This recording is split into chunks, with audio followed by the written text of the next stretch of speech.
और शुरुआत इस वक्त की बड़ी खबर से। उत्तर भारत में भूकंप के तेज झटके महसूस किए गए हैं। इस दौरान लोग घबराकर अपने घरों से बाहर निकल आए। रिक्टर पैमाने पर भूकंप की तीव्रता 6.6 मापी गई है। इसका केंद्र हिंदू कुश क्षेत्र में जमीन से 156 किलोमीटर अंदर बताया जा रहा है। भारत के अलावा अफगानिस्तान, पाकिस्तान, चीन में भी ये झटके महसूस किए गए हैं। तो इस वक्त की बड़ी खबर दिल्ली एनसीआर और पूरे उत्तर भारत से, जहां भूकंप के तेज झटके महसूस किए गए हैं। एक झटके करीब 3 मिनट तक लगातार महसूस किए गए। पंजाब, हरियाणा, दिल्ली, राजस्थान, उत्तर प्रदेश में भी ये झटके महसूस किए गए। रात 10:17 पर ये भूकंप के झटके जो हैं वो महसूस किए गए हैं। तस्वीरें आपके सामने हैं जो लगातार हम आपको दिखा रहे हैं। देखिए किस तरह से जब झटके महसूस किए गए तो पंख किस तरह से हिल रहे हैं, झूमर किस तरह से हिल रहे हैं। अलग अलग तस्वीरें आप देख सकते हैं। सामने की एक और तस्वीर आपको दिखा रहे हैं जहां पर एक सोसाइटी में जो हाई राइज बिल्डिंग्स जो होती हैं वहां पर ज्यादा जो टॉप मोस्ट जो फ्लोर्स होते हैं वहां पर ज्यादा ये झटके महसूस किए जाते हैं और लोग डर कर तुरंत अपने घरों से बाहर निकलकर पार्क में पहुंचे, सुरक्षा को ध्यान में रखते हुए। आप देख सकते हैं, हम अपने ऑफिस की भी तस्वीरें दिखा रहे हैं। आप देख सकते हैं एग्जिट का जो निशान है किस तरह से हिल रहा है और अलग अलग जगहों से आप तस्वीरें देख सकते हैं। स्टूडियो की लाइट भी आप हमारी देख सकते हैं कि देखिए जिस वक्त जो भूकंप आ रहा था किस तरह से स्टूडियो की लाइट भी लगातार हिल रही थी। ये तस्वीर आपके सामने हमारे स्टूडियो की तस्वीरें हैं। आप समझ सकते हैं कि भूकंप जो था कितनी तेज जो था वो आया था और उसकी लाइट्स आप देख सकते हैं साफ किस तरह से हिल रही हैं। तो भूकंप का जो केंद्र है वो हिंदू कुश था। तीव्रता इसकी 6.6 बताई जा रही है। और हमारे साथ हमारे सहयोगी हिमांशु शेखर मौजूद हैं। हिमांशु, क्या अपडेट्स अब आपको मिल रहे हैं?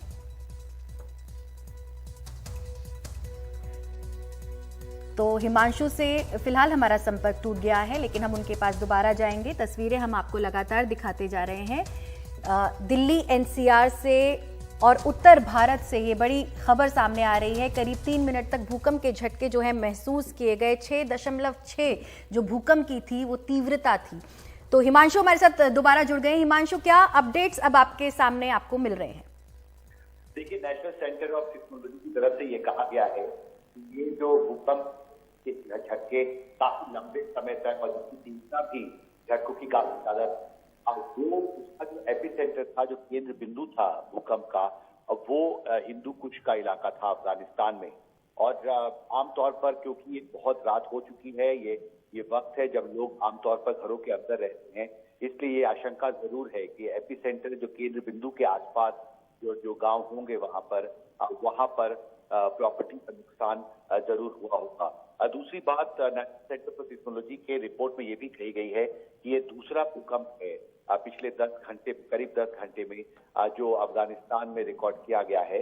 इसके पहले दिन में 12:55 पर एक 4.4 की तीव्रता वाला एक भूकंप जो है वो रिकॉर्ड किया गया है अफगानिस्तान में। तो निश्चित तौर पर पिछले करीब 10 घंटे में ये दूसरा भूकंप है जिसकी तीव्रता इस बार जो अभी हमने महसूस किया उसकी तीव्रता क्योंकि 6.6 थी, इसलिए वहां से 1000 किलोमीटर से भी ज्यादा दूरी पर दिल्ली एनसीआर के इलाकों में हमने झटके बहुत लंबे समय तक महसूस किए। इनकी तीव्रता भी काफी ज्यादा थी। लोग काफी तनाव में दिखे हैं। अब जो तस्वीरें सामने आ रही हैं उसमें कुछ कॉलोनीज में, लोकेलिटीज में लोग अपने घरों से बाहर भी आ गए थे। अब ये खबर हमारे सहयोगी परिमल कुमार ने दी है कि फायर सर्विस के पास 2 घर जो है वो टिल्ट हुए हैं, इसकी जानकारी भी यहाँ पर आई है। देखिए, बहुत रात हो चुकी है और इसलिए हिंदू कुश का जो पूरा क्षेत्र है ये काफी बड़ा क्षेत्र है और वहाँ पर अभी क्या हालात हैं, जहाँ पर केंद्र बिंदु का भूकंप का वहाँ कितना नुकसान हुआ है, इसका अभी सही अंदाजा लगाना बहुत मुश्किल है क्योंकि जब तक अधिकारी और जो रिलीफ एजेंसी स्पॉट पर नहीं पहुँचती हैं तब तक वो तस्वीर सामने नहीं आएगी। इसमें काफी घंटे लग सकते हैं, लेकिन आप ये अंदेशा ये जरूर है कि क्योंकि भूकंप की तीव्रता केंद्र बिंदु जहां पर था हिंदू कुश में वो 6.6 का रिकॉर्ड किया गया है, जो नेशनल सेंटर ऑफ सिस्मोलॉजी के रिपोर्ट में कहा गया है उसके हिसाब से आप मानकर चलिए कि एक बहुत बड़ा भूकंप था और इसका काफी ज्यादा असर जो केंद्र बिंदु है भूकंप का हिंदू कुश का जो रीजन है वहां पर इसका काफी ज्यादा असर हुआ होगा। लेकिन जैसा मैंने पहले भी कहा कि इस पूरे इलाके में, क्योंकि ये बहुत ज्यादा आबादी वाले इलाके नहीं हैं, बहुत विकसित इलाके भी नहीं है, इसलिए यहाँ पर मुझे लगता है रिलीफ और रेस्क्यू एजेंसी, राहत बचाव का काम के लिए जो एजेंसियां हैं, उनको यहाँ पर पहुंचने में, असेसमेंट करने में कि कितना ज्यादा नुकसान हुआ है, इसमें कई घंटे यहाँ पर लग सकते हैं, क्योंकि बहुत रात हो चुकी है।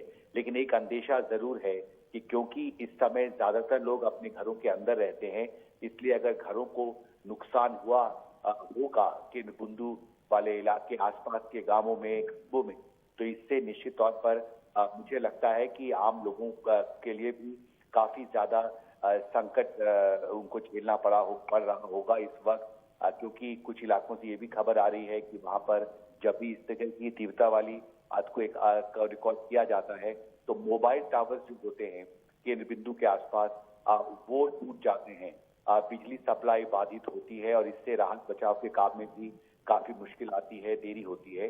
हमें थोड़ा कुछ घंटे इंतजार करना पड़ेगा कि इसका कितना ज्यादा असर हुआ है, लेकिन निश्चित तौर पर अगर आप मानकर चलिए कि 6.6 की तीव्रता वाला भूकंप जो है एक बहुत बड़ा भूकंप है और 1000 किलोमीटर से ज्यादा दूरी पर भी शहरों और जिलों में लोगों ने इसको बहुत लंबे समय तक महसूस किया है। लेकिन भारत में भी अभी तक इस तरह से ऑफिशियली अभी तक कुछ जानकारी एजेंसी की तरफ से नहीं आई है, लेकिन अब ये जरूर इस बात की आशंका है कि केंद्र बिंदु के आसपास वाले गांवों और कस्बों पर इसका सबसे ज्यादा असर पड़ा। जी हिमांशु, इस पूरी जानकारी के लिए बहुत बहुत शुक्रिया। तो इस वक्त की बड़ी खबर, उत्तर भारत में भूकंप के तेज झटके महसूस किए गए हैं, जिसकी तीव्रता 6.6 मापी गई है।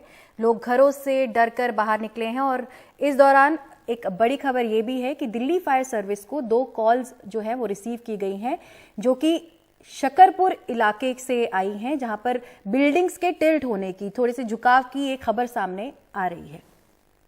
फिलहाल आगे बढ़ते हैं और हमारी सहयोगी पूजा भारद्वाज के साथ सिटी सेंटर शो की शुरुआत करते हैं। इधर पंजाब हरियाणा हाईकोर्ट ने अमृतपाल को न पकड़ पाने पर पंजाब पुलिस को फटकार लगाई है और वहीं एनडीटीवी के हाथ लगा है एक्सक्लूसिव फुटेज, जिसमें अमृतपाल सिंह भागता हुआ नजर आ रहा है। सौरभ शुक्ला की रिपोर्ट देखिए। ये वो सीसीटीवी तस्वीरें हैं जिसमें अमृतपाल सिंह ब्रेजा कार में बैठकर भागता नजर आ रहा है। ये जलंधर के पास एक टोल बूथ की सीसीटीवी तस्वीरें हैं 18 मार्च की। अमृतपाल घर से निकलते समय इस मर्सिडीज कार में सवार था, लेकिन जलंधर के शाकोट के पास वो मर्सिडीज कार छोड़कर अपने एक साथी की इस ब्रेजा कार में सवार हो गया।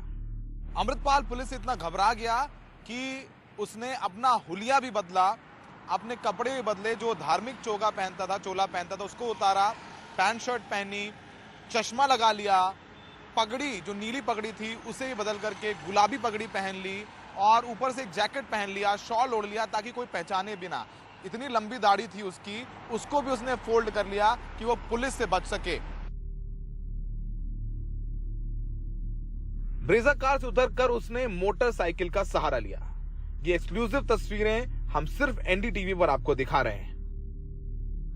अमृतपाल 2 मोटरसाइकिलों पर अपने 5 सहयोगियों के साथ गांव की पतली सड़कों पर भाग निकला।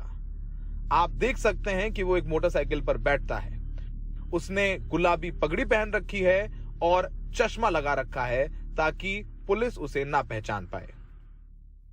4 अक्यूज हमने अरेस्ट किए हैं, जिनसे एक ब्रेजा कार जो है बरामद हुई है। ये 4 वो अक्यूज हैं जिन्होंने उसको एस्केप करने में मदद की। ब्रेजा गाड़ी इन्होंने यूज की जब ये चारों ने और अमृतपाल ने मिलकर जब वहां से दौड़े हैं। जो दूसरा जो अहम सुराग इसमें है कि उसके बाद ये गुरुद्वारा साहब है, दंगल अंबिया विलेज का गुरुद्वारा साहब, वहां पे गए, वहां पे कपड़े चेंज किए, पैंट और शर्ट डाली उसने अमृतपाल ने। उसके बाद 2 मोटरसाइकिल्स पे 4 लोग जो थे 2 मोटरसाइकिल्स पे एस्केप किए हैं वहां से। दूसरी तरफ अमृतपाल को लेकर लगाई गई हेबियस कॉर्पस याचिका पर सुनवाई करते हुए पंजाब हरियाणा हाई कोर्ट ने पंजाब पुलिस को फटकार लगाई। कोर्ट ने कहा पंजाब पुलिस के पास 80,000 जवान हैं, फिर भी अमृतपाल को नहीं पकड़ पाए। कोर्ट ने कहा कि ये पंजाब पुलिस की खुफिया एजेंसियों की चूक है। कोर्ट में पंजाब पुलिस ने बताया कि उन्होंने अमृतपाल पर एनएसए लगाया है। कोर्ट ने पंजाब पुलिस को केस पर स्टेटस रिपोर्ट दायर करने के लिए कहा है। पंजाब के ज्यादातर जिलों में इंटरनेट पर लगी पाबंदी हटा दी गई है। पंजाब पुलिस ने लगभग सभी जिलों में फ्लैग मार्च भी किया। पंजाब के मुख्यमंत्री भगवंत मान ने भी लोगों को शांति बनाए रखने के लिए शुक्रिया कहा और अपील की कि अफवाहों पर ध्यान ना दें। आपको क्या लगता है कि अमृतपाल के क्या यहाँ पर लोग हैं सहयोग करने वाले जो अंदर बैठे हुए इंतजार कर रहे हैं कुछ?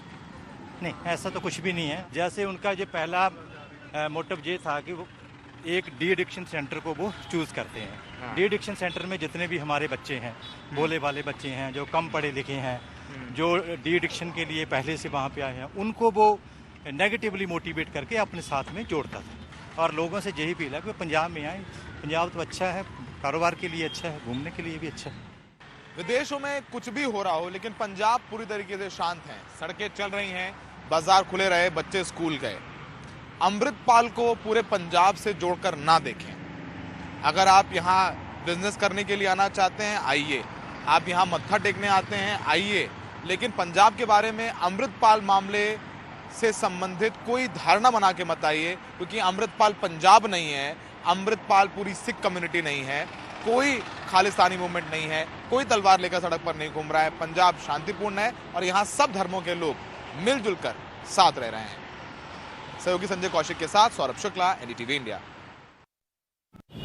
अजमेर के कुंदन नगर में चल रहे दरबार डिज्नीलैंड में टावर झूला टूट के गिरने से 1 दर्जन से भी ज्यादा युवक युवतियों समेत कई बच्चे घायल हुए हैं। सूचना मिलते ही पुलिस प्रशासन मौके पर पहुंचा और घायलों को तत्काल JLN अस्पताल पहुंचाया गया। वहीं झूला संचालक हादसे के बाद मौके से फरार है। ये झूले अजमेर बस स्टैंड क्षेत्र स्थित कुंदन नगर के नजदीक लगी प्रदर्शनी में लगे हुए थे। हादसे में कई महिलाएं और बच्चे भी गंभीर रूप से घायल हो गए। सूचना मिलते ही जिला कलेक्टर अंशदीप ने जवाहरलाल नेहरू चिकित्सालय में चिकित्सकों को अलर्ट कर मॉनिटरिंग करना शुरू किया है। महाराष्ट्र में लव जिहाद के मामले पर मंत्री के दावों पर किस तरह से सवाल उठ रहा है, उसकी बात करते हैं। राज्य के महिला बाल विकास मंत्री ने दावा किया कि महाराष्ट्र में लव जिहाद के करीब 1 लाख मामले हैं। तो वहीं समाजवादी पार्टी के विधायक कह रहे हैं कि उन्हीं के विभाग से जो जानकारी मिली है उसके अनुसार एक भी मामला ऐसा सामने नहीं आया है। सोहित मिश्रा की रिपोर्ट आपको दिखाते हैं। सारे महाराष्ट्र के अंदर 1 लाख से ज्यादा लव जिहाद के केसेज हुए, उससे समाज कहीं न कहीं व्यथित है माननीय अध्यक्ष महोदय। महाराष्ट्र के बाल विकास मंत्री मंगल प्रभात लोढ़ा का विधानसभा में दिया गया ये बयान अब सवालों के घेरे में है। महाराष्ट्र में पिछले कुछ महीनों में कई जगह लव जिहाद के खिलाफ मोर्चे निकाले गए। मंत्री मंगल प्रभात लोढ़ा ने दावा किया कि लव जिहाद के 1 लाख से ज्यादा मामले महाराष्ट्र में मौजूद हैं। लेकिन जब समाजवादी पार्टी के विधायक रईस शेख ने महिला बाल विकास मंत्रालय से ही पूछा कि लव जिहाद के खिलाफ बनाई गई समिति में अब तक कितने मामले सामने आए, तो उन्हें जवाब मिला कि लव जिहाद का एक भी मामला नहीं मिला है। एक तरफ लोधा जी कहते हैं 1 लाख केसेस है, दूसरी तरफ नितेश राणे जी कहते हैं कि लव जिहाद हो रहा है। लेकिन जो व्यवस्था आपने बनाई, आपकी सरकार ने, हिंदुत्ववादी सरकार ने महिलाओं को, हिंदू महिलाओं को, पीड़ित महिलाओं के लिए व्यवस्था बनाई और पूरा इसका प्रचार किया कि पूरे महाराष्ट्र में ऐसे केसेस आइए, एक केस नहीं आया। इसका मतलब लव जिहाद हुआ है। लव जिहाद नाम की कोई चीज नहीं है। जो हम कह रहे हैं सभागृह में कि लव जिहाद नाम की कोई चीज नहीं है, वो सत्य है, क्योंकि आज तक ऐसा एक भी केस जो है सरकार के सामने नहीं आया। कांग्रेस ने भी लोढ़ा का घेराव किया और उनके इस बयान पर सवाल उठाए। मंगल प्रभात लोढ़ा को तो सबसे पहले अपना राजीनामा देना चाहिए, क्योंकि वो विधायक नहीं, एक मिनिस्टर है। एक मिनिस्टर ने जब भी कोई स्टेटमेंट देंगे उसमें सत्य होना चाहिए। अगर गलत स्टेटमेंट देते हैं, पूरे स्टेट को नहीं पूरे देश को मिसगाइड कर रहे हैं। और जब उन्हीं की सरकार के, उन्हीं के अधिकारी, उन्हीं के डिपार्टमेंट के लिख के देते हैं कि महाराष्ट्र में इस तरीके के एक भी केसेस नहीं हुए, तो इस तरीके की बेबुनियाद बातें करना, इररिस्पॉन्सिबल स्टेटमेंट देना सीधा सीधा ये बताता है कि is not fit to be an minister. Mangal Prabhat Lodha का बचाव करते हुए बीजेपी विधायकों ने दावा किया कि महाराष्ट्र में कई जगहों पर लव जिहाद के मामले मौजूद हैं। मंगल जी इस विषय में बहुत ही डीपली काम कर रहे हैं, मूलतः बुनियादी जमीनी तौर पर काम कर रहे हैं। तो उनकी जो बातें हैं, जिसमें मालाड में जिस प्रकार की कई सारी घटनाएं सामने आई, 2 दिन पूर्व अहमदनगर में घटना सामने आई, तो ये बिल्कुल उनकी बातों में तथ्य है, सत्यता है। किसी के वोट पाने के चक्कर में एक अच्छी व्यवस्था को बदनाम कर। हमारे पास तो सैकड़ों केसेस है जो हम कभी भी दे सकते हैं। तो मुझे लगता है एक सामाजिक इशू, महिलाओं की सुरक्षा का इशू इसी बहाने से देखने की आवश्यकता है। महाराष्ट्र भर में जब लव जिहाद के खिलाफ अलग अलग जगहों पर मोर्चे निकाले गए, तब मौजूदा सरकार के ऐसे कई विधायक थे जो इन मोर्चों में शामिल हुए। मंत्री महोदय खुद कह रहे हैं कि महाराष्ट्र में 1 लाख से ज्यादा लव जिहाद के मामले सामने आए हैं, जबकि उन्हीं के मंत्रालय की ओर से जो आंकड़े आए हैं वो उनके दावों पर सवाल उठाते हैं। अब क्योंकि मंत्री मंगल प्रभात लोढ़ा ने ये महाराष्ट्र विधानसभा में कहा था, ऐसे में या तो उन्हें अपने आंकड़ों को साबित करना होगा, या तो अगर वो नहीं कर पाते हैं तब उन्हें सदन से माफी मांगनी होगी और अपने इस बयान को वापस लेना होगा। मुंबई से कैमरा पर्सन राजेंद्र दयालकर के साथ सुहित मिश्रा, एनडीटीवी इंडिया। और अगली खबर कर्नाटक से, जहां लंबी दूरी की इलेक्ट्रिक बस सेवा शुरू हो गई है, यानी कि प्रदूषण रहित ग्रीन बस। क्या है इसकी खासियत, निहाल किदवई अपनी इस रिपोर्ट में दिखा रहे हैं।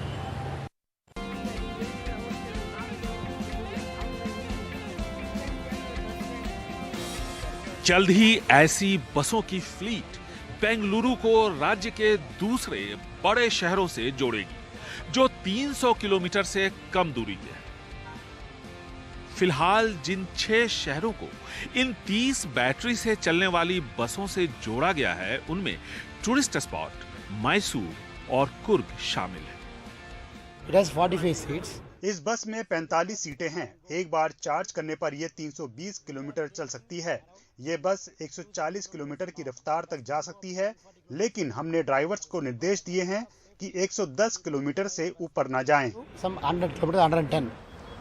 आधुनिक और ग्रीन बसेस को सिटी और इंटरसिटी परिवहन में बड़े पैमाने पर शामिल किया जा रहा है। ग्रीन बसेस से शहर को प्रदूषण से छुटकारा तो मिलेगा ही, साथ ही साथ जितनी ऐसी ज्यादा बसेस आएंगी उतने ही ट्रैफिक का कंजेशन भी इस शहर में कम होगा। सरकार का इरादा जल्द ही ऐसी डीजल की बसेस की जगह ग्रीन बसेस चलाने का है। राज्य के अलग अलग शहरों के बीच इलेक्ट्रिकल बस सेवा पहली बार शुरू हुई है, लेकिन बेंगलुरु में शहर के अंदर आवाजाही के लिए 400 इलेक्ट्रिकल बस पहले से ही चल रही है और बैटरी से चलने वाली 900 और बसों का ऑर्डर बेंगलुरु महानगर रोड परिवहन निगम ने दिया है। इस शहर में चलने वाली 6500 बसों का किराया 8 सालों से नहीं बढ़ाया गया है, जिससे निगम पर आर्थिक बोझ काफी बढ़ गया है। BMTC fare structure is the lowest. हमारी बसों का किराया सबसे ज्यादा कम है। पहले 2 किलोमीटर के लिए 5 रुपए और 50 किलोमीटर तक के लिए 30 रुपए है। 50 kilometer ride is costing you around 30 rupees. सर्वे के मुताबिक 11,500 बसें बेंगलुरु में निगम के पास होनी चाहिए, लेकिन सिर्फ 6,500 बस ही फिलहाल चल रही है। यानी पब्लिक ट्रांसपोर्ट की कमी की वजह से 1 करोड़ 30 लाख की आबादी वाले इस शहर में 1 करोड़ 7 लाख वाहन हैं, क्योंकि सिर्फ 29 लाख के आसपास लोग ही परिवहन निगम के बसों का इस्तेमाल कर रहे हैं। बेंगलुरु से कैमरामैन गोविंद मूर्ति के साथ निहाल किदवई, एनडीटीवी इंडिया।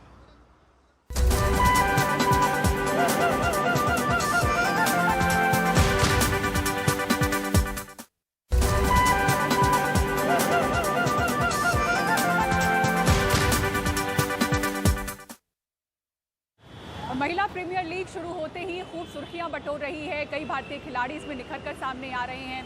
गरीब और छोटे शहरों की लड़कियों को देखें तो उन्होंने खूब इसमें कमाल दिखाया है। ऐसी एक लड़की की संघर्ष भरी कहानी आपको दिखाते हैं, जो कि एशिया की सबसे बड़ी झुग्गी बस्ती धारावी से निकलकर इस मंच तक कैसे पहुंची है, इस रिपोर्ट में आपको दिखाते हैं। बेटी को देखकर तालियां बजाते इस परिवार के लिए ये क्षण किसी सपने से कम नहीं। 21 साल की इनकी बच्ची सिमरन शेख महिला प्रीमियर लीग में यूपी वॉरियर्स की मध्यक्रम की बल्लेबाज हैं। दुनिया की सबसे बड़ी झुग्गी बस्तियों में से एक धारावी की रहने वाली सिमरन अपने संघर्ष की बदौलत ही यूपी वॉरियर्स की टीम का नियमित हिस्सा बनने में कामयाब रही। पेशे से इलेक्ट्रिशियन पिता सिमरन को खूब डांटते थे, पड़ोसी ताने मारते थे, लेकिन अब बेटी को मैदान में बल्ला चलाते देख गर्व से इनका सीना चौड़ा होता है और पड़ोसी गले मिल रहे हैं। मेरी बेटी जब 10 साल की थी तो उसको ये शौक था क्रिकेट खेलने का, और हम लोग जो है उसको हमेशा डांटते थे कि बेटा पढ़ाई पे ध्यान दो, क्रिकेट मत खेलो। लेकिन उसको गॉड गिफ्ट है कि उसको अंदर से वो था कि मैं क्रिकेटर बनूं। पहले लेडीज लोग के मैच का इतना वो नहीं था, इतना पॉपुलरिटी मशहूर नहीं थे वो लोग, इतना लोग देखते नहीं थे। इसके लिए भी हम लोगों ने भी कभी ध्यान नहीं दिया कि ये लेडीज क्रिकेट भी होता है। पहले तो हम लोग घर से बाहर निकलते ही नहीं थे, फिर जब मेरी बेटी जब इतना आगे बढ़ने लगी तो उसका साथ देने के लिए, वो अकेली भी थी, छोटी भी थी, उसको भी कुछ समझ में नहीं आ रहा था। जो उन लोग बोले तुम्हारा सिलेक्शन हो चुका है, तो ये बोलती ये होता क्या, मेरे को वो डर से गई, ऐसा कि सिलेक्शन का मतलब क्या होता ये नहीं उसको पता था।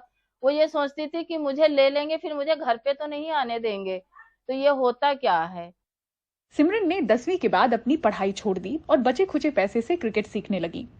दोस्त बताते हैं कि गली क्रिकेट में सिमरन को आउट करना बड़ा मुश्किल होता था। हम लोग जब बचपन में 10 साल के थे तब हम लोग खेलते थे, तब सिमरन आके हम लोग से बैट छीन लेती थी और 1-2 घंटा खेलती थी, हम लोग उसको आउट नहीं कर पाते थे। और हम उसका मतलब गेम बहुत वो था, टफ था, उसको जल्दी आउट नहीं कर पाते थे, वो बहुत लंबा इनिंग खेलती थी। सिमरन जब लड़कों के बीच में हम लोग को थोड़ा अजीब लगता था कि लोग आके गलत गलत बोलते थे, क्या लड़के लोग की मुसलमान बच्ची 4 लड़कों के बीच में खेली तो सबको अजीब लगता है। घर पे ताना देते थे, उसको भी अलग में होती, लेकिन वो सब बात को छोड़ इग्नोर कर देते थे। मम्मी पापा भी सब इग्नोर करते थे। मम्मी पापा बोले जाने दो, ये ऑक्शन में उसका नाम आने वाला था, हम इतना सुबह टीवी लगा के रखे थे उसका कि सिमरन का नाम अब आएगा अब आएगा अब आएगा। सिमरन का नाम आया तो हम लोग अचानक से ऐसा हो गया कि डर ऐसा नाम हो गया, तो उसका नाम ऐसा आया ना तो हम लोग शौक हो गए एकदम। तो उसका नाम सिलेक्शन, इतना खुश हुए, उछल उठे, नाचने लगे, सब चिल्लाने लगे कि सिमरन का सिलेक्शन हो गया। संघर्ष में तपकर सिमरन आज जानी मानी क्रिकेटर बनी है। परिवार की चाहत है कि देश की ये बेटी अब जल्द ही देश के लिए खेले। मुंबई से पूजा भारद्वाज, एनडीटीवी इंडिया। और सिटी सेंटर शो में फिलहाल इतना ही। मुंबई के गुंदवली मेट्रो स्टेशन से पूरी टीम को दीजिए इजाजत। खबरों के लिए देखते रहें एनडीटीवी इंडिया। नमस्कार।